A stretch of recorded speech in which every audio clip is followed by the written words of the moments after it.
The fluorescent lights in Denver General Hospital's trauma wing were so bright they felt like knives behind my eyelids. Cold air blasted from the vents, heavy with antiseptic, and the metallic smell of blood, a smell I would later learn was mine. My vision kept slipping in and out, but I could still hear the shouting, BP dropping again. Ghetto Negretti. Where's the guardian signature? We can't take her into surgery without consent. A strap cut hard across my collarbone. My left leg felt as if it were on fire. I couldn't move, couldn't speak. All I could do was lie there on the stainless steel gurney, staring up at ceiling tiles that kept blurring into white watercolors. Someone lifted my head just enough to slide a ventilator tube between my teeth. A machine hissed. Another beat. Actual snow was melting in my hair from when the paramedics pulled me out of my wrecked Subaru on A70. After a semi-truck jackknifed in the blizzard and crushed the driver's side of my car like a soda can, a nurse with shaking hands held my crack phone. She's 16. We need her mother. Fast the time again, the third ring clicked, and suddenly the screen filled with soft ambient spa music in a white marble room lit by candles.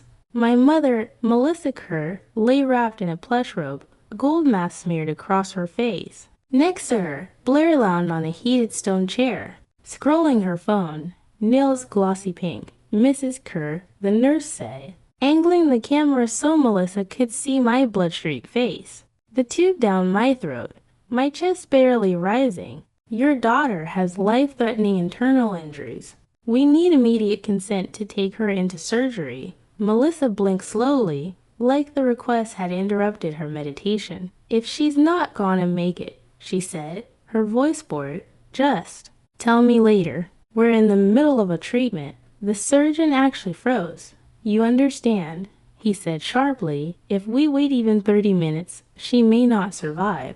Blair let out a snort, an actual laugh, and angled her phone toward me. Clicked out a photo. Then her thumbs moved fast, texting someone. Somewhere behind me, a resident muttered, Jesus Christ. The nurse tried one more time, voice breaking. Ma'am, this is your daughter. Melissa cut her off. Call her grandfather. Samuel Whitman. He likes signing things. Then she hung up. The nurse stared at the blank screen like it had slapped her. A moment later, calling next emergency contact. Samuel Whitman. While they dialed, the trauma team surrounded me, trying to keep my vitals from crashing. I heard the doctor bark orders and more suction. Watch the left abdomen. She's fading. My vision went dark again, then snapped back to a blur of movement. The sliding doors burst open so hard they slammed against the wall. A man in a snow-soaked flannel jacket stumbled inside, gray hair matted, boots covered in slush. His breath came out in clouds. Where is she? His voice was raw, torn apart by fear. Mr. Whitman, we need your signature now. She doesn't have minutes. He grabbed the clipboard with shaking, frozen hands. The pen scratched across the paper, his signature skidding into the margin. Save her, he said. Do whatever it takes. They didn't waste another second. As they rolled me toward the OR. I saw one last thing. A whiteboard at the foot of my bed. My name. And beneath it, the line for legal guardian still empty, the marker uncapped, waiting. I drifted under, wondering who would be standing there when I woke up. If I woke up at all, what would you do if the person who should love you most simply walked away? Comment below and follow for the next part of the story. My name is Aubrey Whitman, and before the accident, my world was split cleanly in two. There was the house I lived in and the home I belonged to. The house was a modern, echoing place in Lakeview Estates, just outside Denver.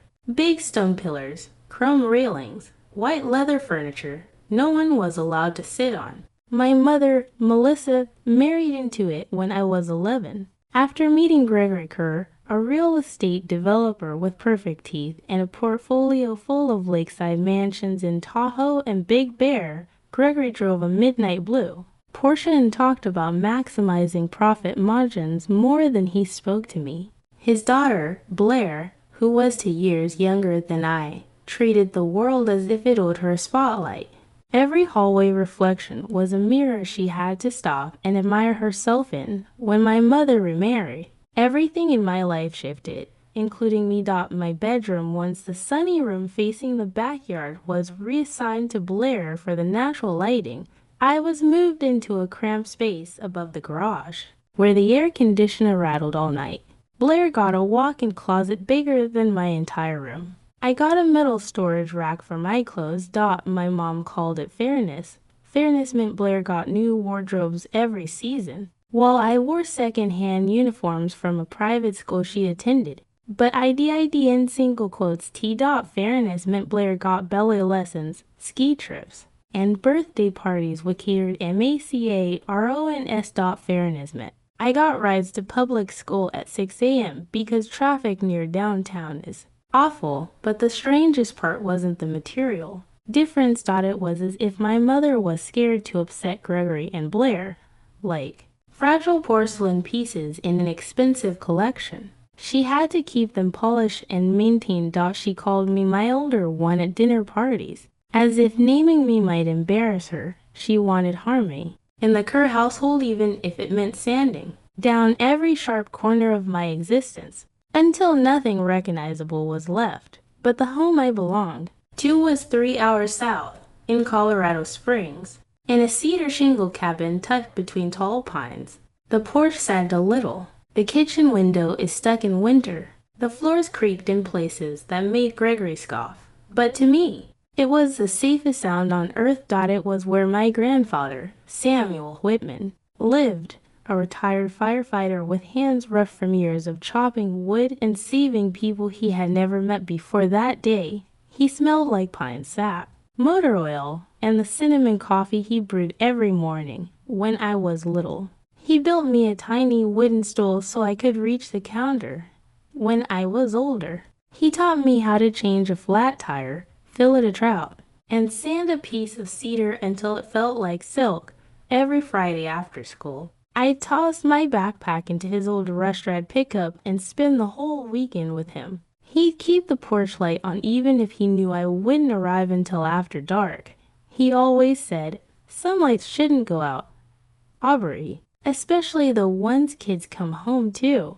He never asked why I spent so much time with him. He just made room. Room at the dinner table. Room in his workshop. Room in his life. My mother, meanwhile, drifted deeper into Gregory's world. Charity luncheons, rooftop galas, spa weekends, and resort vacations until I became more like a house guest than a family member. By 16, I knew exactly where I stood. Blair was the center of Melissa's new universe. I was a quiet orbiting moon, useful only when my existence didn't disrupt the picture-perfect Kerr household. And yet, I still tried. I tried to be polite. To be invisible. To be something manageable. Because a small part of me still hoped Melissa would turn toward me again. That part died on a cold highway the night of the accident. But the roots of that heartbreak, they were planted years before, growing silent and deep under every smile I forced. The day everything cracked open began with the smell of roasted turkey and pine smoke drifting across my grandfather's cousin's ranch in Fort Collins. It was supposed to be a simple family gathering, one of the few places where no one compared incomes, cars, or last names. There were folding tables under string lights, casserole dishes wrapped in foil, kids sprinting across the yard in cowboy boots. Someone played old country music from a battered speaker. For a few hours, I let myself breathe like a normal 16-year-old girl, not the inconvenient shadow trailing behind the Kerr family. I wore the soft green sweater Grandpa bought me from a thrift store, the one he said brings out your eyes, kiddo. For once, I felt seen. Until I didn't. I was carrying a plate of pecan pie toward the dessert table when I heard my mother's laugh, the bright, brittle one she used whenever she wanted people to believe she was happy. She stood a few feet away, phone pressed to her ear, Blair beside her, sipping lemonade like royalty. Yes, the resort confirmed everything, Melissa chirped. Suite with a hot tub, ski passes, spa credits, and after Aspen, we're flying straight to Los Cabos for the Kerr family retreat. I froze. On the phone, she continued, No, no, just the three of us. Greg, me, and Blair. Aubrey will stay behind. She'd be fine with, I don't know, someone. Someone. Not Grandpa's name. Not even my name. Just someone. Blair giggled and whispered loudly enough for me to hear. She just ruined the pictures anyway. Melissa didn't correct her. She laughed. Laughed. The pecan pie in my hand suddenly tasted like cardboard. My throat tightened. The ranch, the lights, the smell of pine, everything blurred as shame crawled up my neck. I forced my legs to walk toward Grandpa, who was turning the turkey on the grill, humming an old hymn. He looked up immediately. You all right? Kiddo, you look pale. I just a headache. I lied. Can I head home early? He wiped his hands on a towel, forming wrinkles across his forehead. You sure? Roads will ice over once the sun drops. I need to go. He didn't push. He never did. He simply reached into his coat, pulled out the keys to my old Subaru, the one he helped me buy after sanding furniture all summer. Text me when you get home, he said, kissing the top of my head. No exceptions. I nodded, climbed into the car, and started the engine. The dashboard glowed a tired orange. My breath fogged the windshield as I pulled away. By the time I merged onto I-70, the mountains were swallowed in black. Snow fell harder, flurries turning into thick sheets. The radio played softly one of Grandpa's favorite 80s country songs. Something about coming home, but my chest felt hollow, scrape clean. Headlights blurred. The wipers slapped frantically, but I couldn't clear the windshield fast enough. Traffic slowed to a crawl. A semi-truck loomed ahead of me, taillights glowing red through the snow. Then everything happened at once. A gust of wind slammed sideways across the road. The semi fish-tailed. Brakes screamed. Someone honked long. Panicked, useless. The truck jackknifed. Metal roared. My headlights caught the massive chrome grille sliding sideways toward me. I jerked the wheel instinctively. Too late. The impact shattered my world.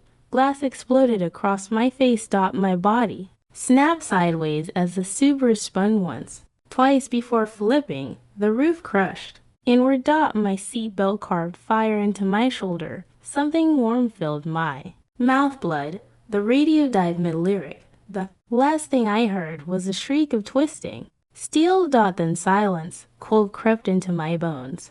The snow kept falling, slow and soft, landing on the car's shattered windows as if trying to bury the wreckage.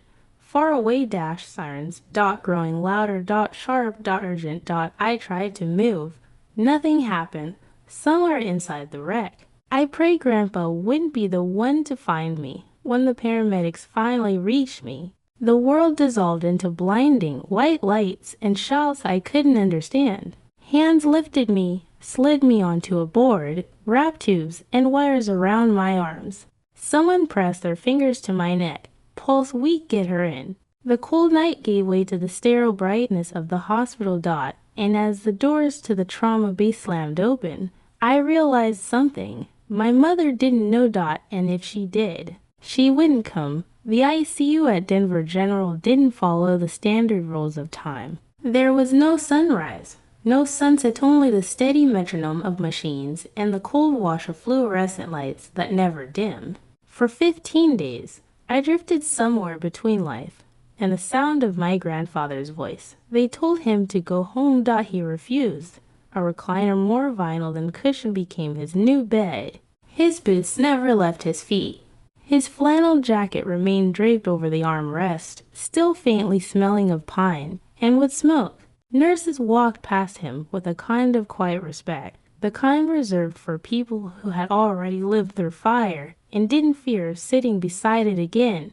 Every day, he talked to me as if I were wide awake. He told me about the first time he held me, how tiny I was, barely bigger than the gloves he wore on duty. He described the trout he wanted to grill when I got better, the cabin porch he'd repaint in the spring, the stray orange cat that had been stealing food from his back steps. I heard pieces of his stories sometimes. They floated through the fog. Sometimes They anchored me long enough to keep me from slipping under. Doctors moved around me in hushed tones, bleeding stabilized, brain swelling. Uncertain, pelvic fractures are unpredictable. They use words like if and maybe far more often than when, but the most significant shift came on ICU day 8. I didn't see it, but later I would hear every detail. A tall man in a navy overcoat appeared outside my glass room. Mark Ellison, an old friend from my grandfather's firefighting days. He carried a folder thick enough to bend. Grandpa stood when he saw him, shoulders squared, eyes dark with exhaustion. They didn't hug. They didn't shake hands. Men like them didn't need ceremony. Ellison simply opened the folder. Inside were documents with bold, brittle titles: emergency petition for removal of parental rights, medical neglect of a minor's liability for life-saving costs. It was all there. The hospital's report of the fastest time call. The timestamp shows how long Melissa stayed on the line. The screenshot Blair sent to her friends. The fact that Noker had shown up not once. The law didn't concern itself with spa appointments or vacations, but it cared deeply about abandonment. Wellison left the ICU quietly and drove north toward the Kerr residence, a gated community lined with manicured lawns and homes too large for the people inside them. At that moment, the Kerr household was a portrait of luxury. Luggage was stacked near the doorway. Designer ski jackets lay out on velvet benches. A printed itinerary for a week-long cruise taped to the refrigerator with a gold magnet. Melissa was comparing sunglasses in the mirror. Blair was filming an outfit check for social media. They didn't hear the knock until the third time. When Melissa opened the door, Ellison didn't soften his expression. He handed her the envelope and waited. Confusion. Then dread. Then something close to fear.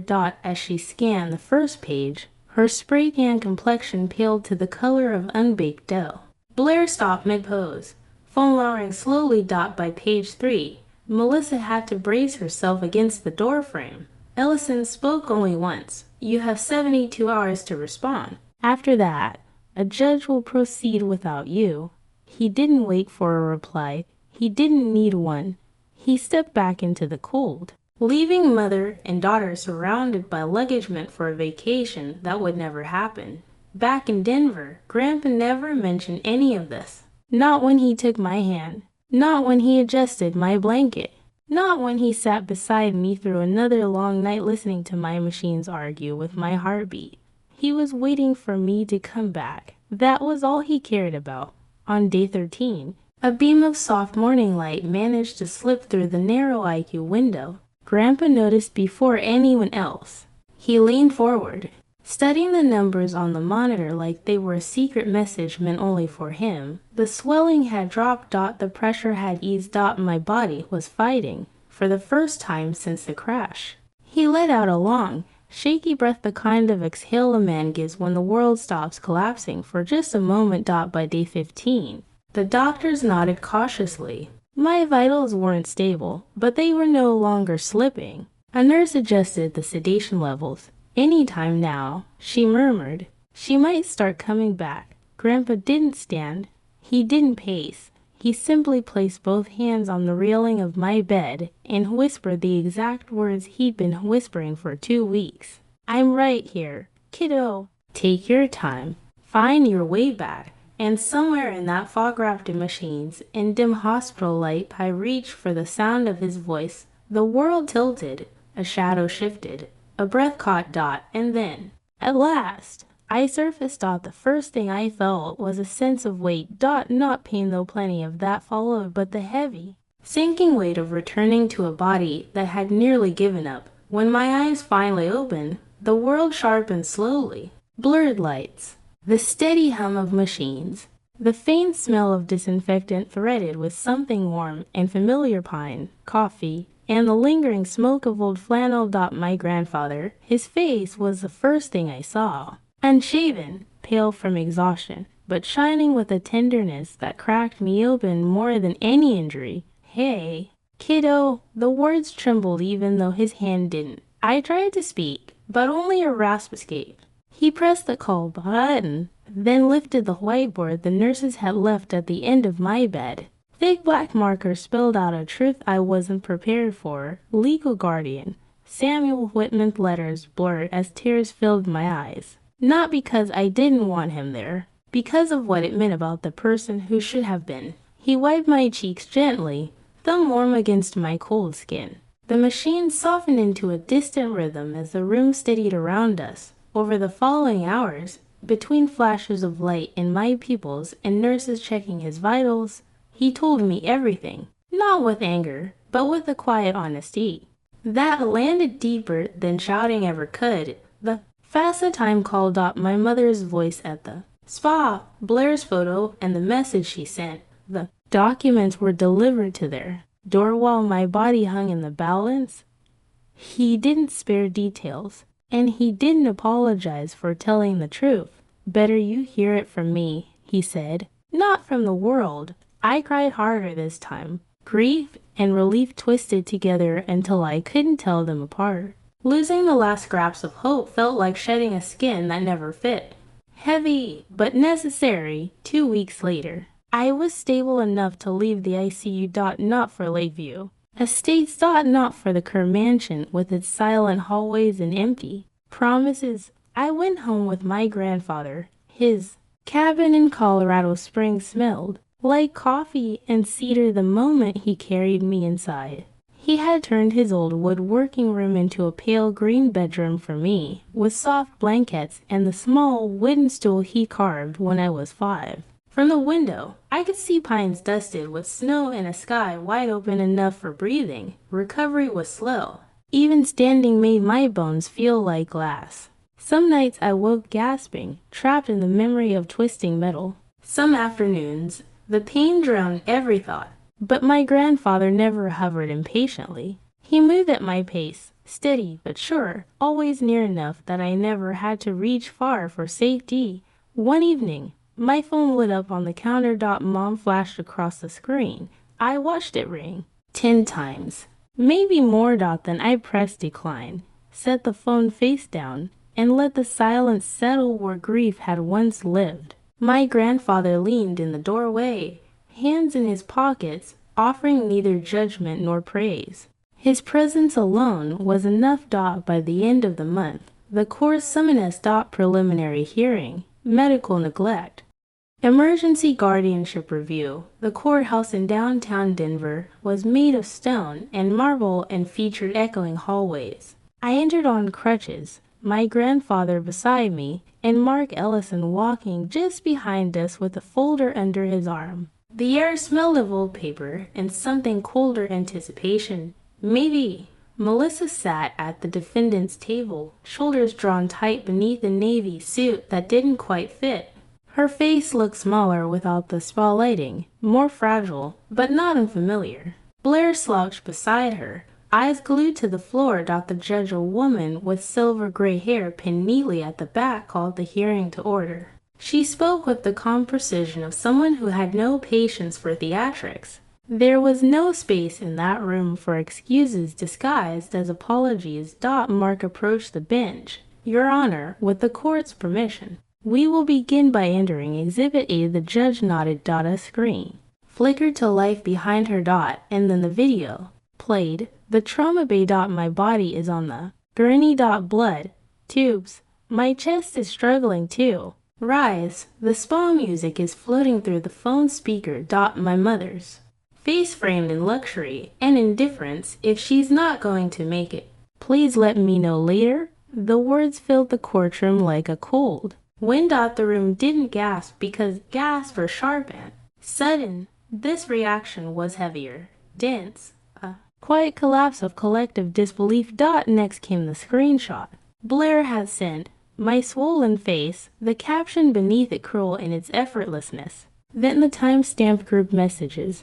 The judge read each one, her jaw tightening when the video ended. The courtroom felt smaller, like the truth had taken up all remaining space. Melissa opened her mouth, maybe to defend herself, maybe to cry, but the judge raised a single hand. Mrs. Kerr, the evidence speaks more clearly than you ever could.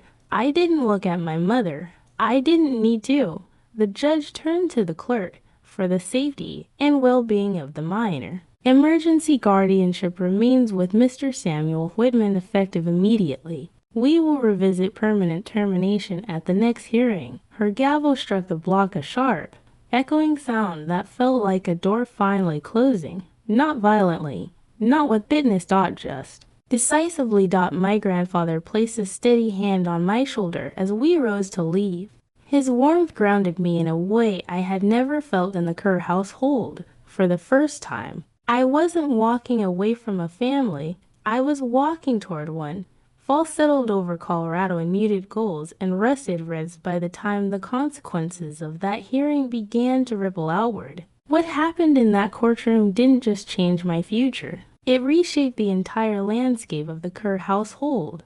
While I learned to stand again, the world my mother tried to build began to come apart. At first, I heard it in fragments. A voicemail from Mark Ellison, a quiet conversation my grandfather had outside, the soft scrape of a newspaper he tried to hide from me on the kitchen counter. I wasn't strong enough yet to ask questions, so the truth reached me slowly, drifting in like cold air through a cracked window. Melissa lost her job within a week. Her position at the financial services office in Denver required a spotless background check, especially for anyone handling federal funds. The words medical neglect of a minor triggered automatic termination. When security escorted her out of the building carrying a cardboard box of personal items, the story had already begun circulating in hushed whispers. It didn't stop there. Gregory filed for divorce.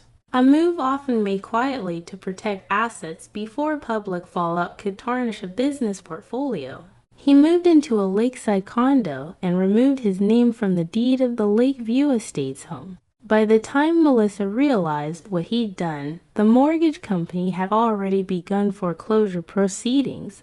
Blair's world cracked next.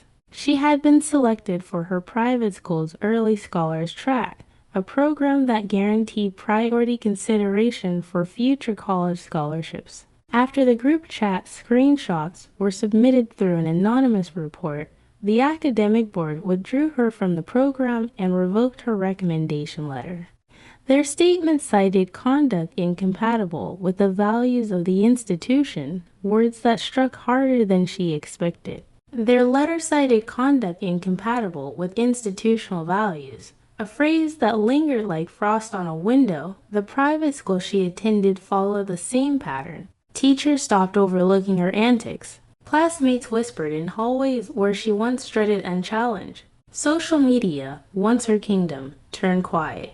Some doors closed softly, but hers shut with a decisive finality she hadn't expected. Within a month, Melissa and Blair moved into a small, aging apartment complex near Aurora. Paint chipped on the stair rails. The elevator broke twice a week. Blair lost her car when Gregory discontinued the payments. Melissa picked up night shift stocking shelves at a grocery store, a job she never imagined herself doing. Meanwhile, my world grew steadier. Physical therapy became my new routine. A van from the hospital picked me up twice a week, and each session was a kind of controlled suffering. Learning to step onto a stair again felt like crossing a frozen lake in thin shoes. Every muscle trembled, every joint burned. Some days, I cursed my own body for refusing to cooperate. But my grandfather was always there. He waited in the lobby with his thermos of cinnamon coffee, reading the same 3 woodworking magazines until I emerged sweating and breathless. If I needed to lean on him, he offered his arm without comment. If I moved on my own, he simply nodded, as though acknowledging something sacred taking root inside me. On Thursdays, I met with Dr. Rivera, the trauma counselor. Her office smelled of lavender and warm tea. She didn't pry or push. Instead, she helped me shape words around the emotions I had buried so deep they felt fossilized: grief, anger, the ache of wanting a mother who never learned how to stay. She reminded me that healing isn't linear, that progress sometimes looks like standing still back at the cabin. The rhythm of daily life soothed what medicine couldn't. Evenings passed slowly on the porch as the sun dipped behind the pines. My grandfather and I watched the light fade while birds disappeared into the tree line. He didn't offer speeches about forgiveness or fate. He gave space something rare, and DIGNIFYING.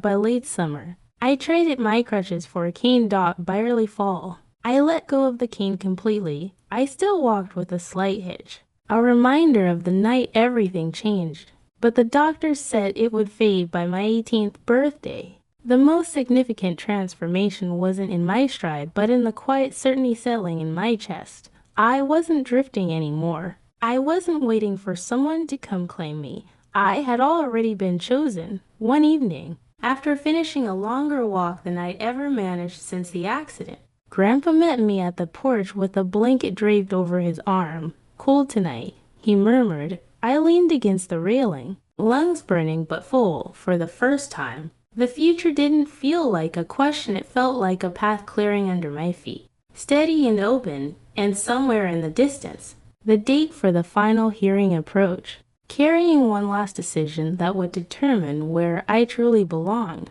The morning of the final hearing arrived cold and bright, sunlight spilling across the stone steps of the Denver courthouse. I walked without crutches, without a cane, still carrying a slight hitch in my stride, but steady enough to feel the ground beneath me. My grandfather, Samuel Whitman, stayed a few steps behind, his old suit pressed, his expression quiet and resolute. Inside, the courtroom felt smaller than before. Melissa sat at the defendant's table in a blazer that hung loosely on her shoulders. Blair slumped beside her, eyes red, hands clenched in her lap. They looked nothing like the people who once glided through polished kitchens and resort lobbies. They looked like they'd been living in a storm with no shelter when the judge called my name. I rose and approached the stand. I didn't tremble. I spoke about the night of the accident, about waking up to a world held together only by machines and my grandfather's hands. I explained what it felt like hearing the recording of that sparkle, how one sentence had rewritten my childhood in a single breath. I told the court I wasn't here for revenge. I didn't want punishment or apologies. What I wanted was permanence, safety, the right to build a future without wondering whether the person meant to protect me might walk away again. My voice stayed even. The judge listened closely. She returned less than 30 minutes later with the ruling, termination of Melissa Kerr's parental rights. Civil judgment to recover medical costs, full legal adoption, granted to Samuel Whitman.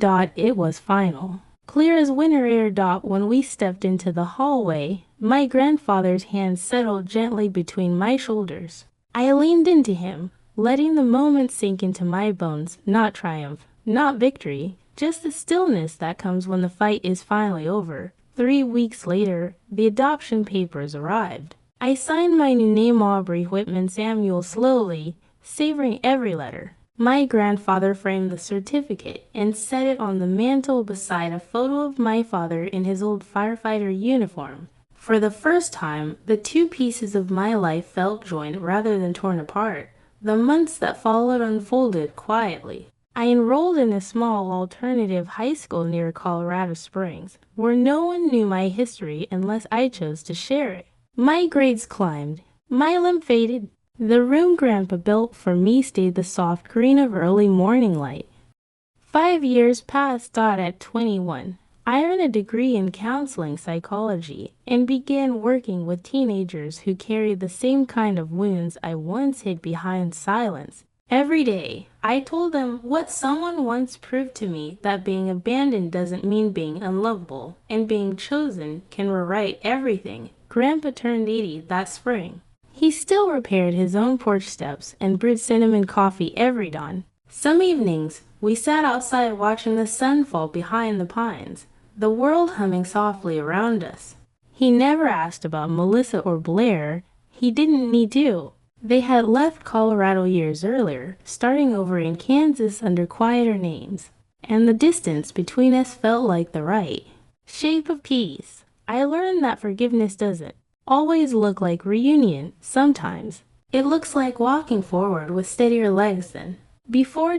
And on a crisp evening in late September, Standing on the porch of the cabin that had become my home, I finally understood the truth that carried me through every dark mile. Family isn't defined by who shares your blood. It's defined by who stays, especially when everything else falls away.